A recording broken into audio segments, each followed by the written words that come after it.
Just outside of Palmer, on the way up to Hatcher Pass, is a very special piece of land. Scott Walther, a commercial fisherman and entrepreneur, has owned it since 1995. Over the years, he and his wife Ann have put together a lifestyle they wouldn't trade for anything.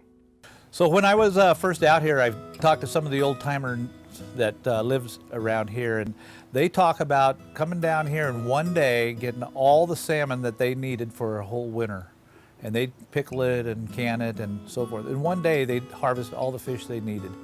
And they told me back in '95 that there'd been a major decline at that time.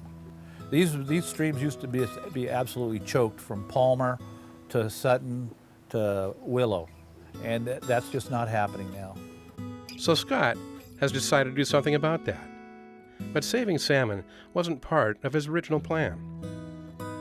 Well, I started out knowing that they were going to build this ski resort right over here, and I thought this would be a great place to build 50 cabins. So when I started to do my 50 cabin development, and I had the various biologists out here from the agencies, that's when I started realizing from them that this was a very unique, this was the main king salmon nursery for the whole Little Sioux. So once I realized that, I abandoned the cabin idea and really got into this needed to be preserved. And this not only preserved temporarily, but in perpetuity.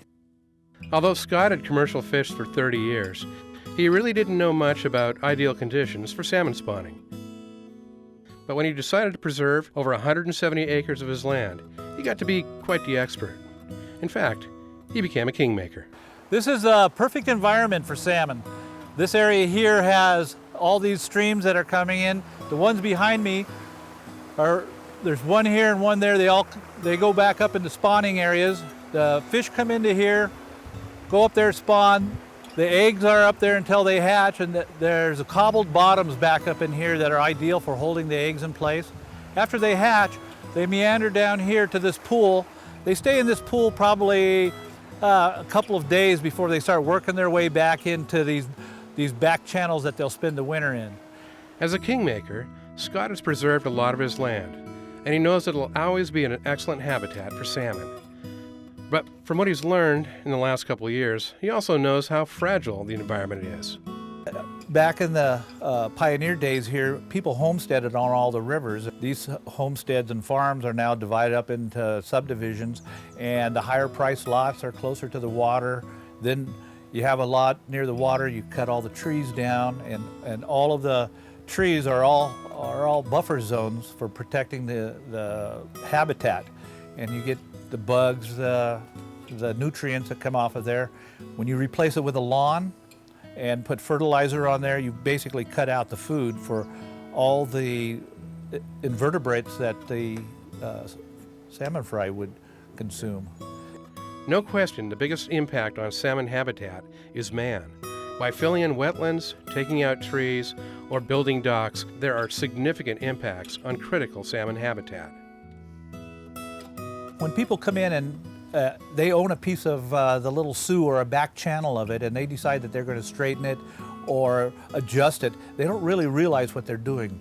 Just a little bit of silt at a critical time when the fry are in there, this silt is the fry's worst enemy. The silt's going to come down as these little fry are trying to breathe through their undeveloped gills. It's going to scar their gills, eliminate their ability to process oxygen, and they'll drown. Removing all the brush so that you can get to the water causes erosion. People don't understand that just a little tiny bit of bank erosion or impact can cause this. And depending on what time of the year that is, what the flow is, that silt can have an impact 1,000 feet downstream.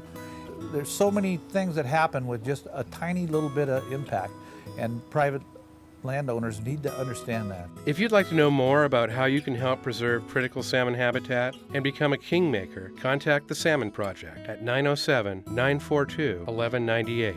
This easement is going to guarantee that this property is not damaged environmentally forever. And that is a legacy, if I can use that term, that I'm proud of.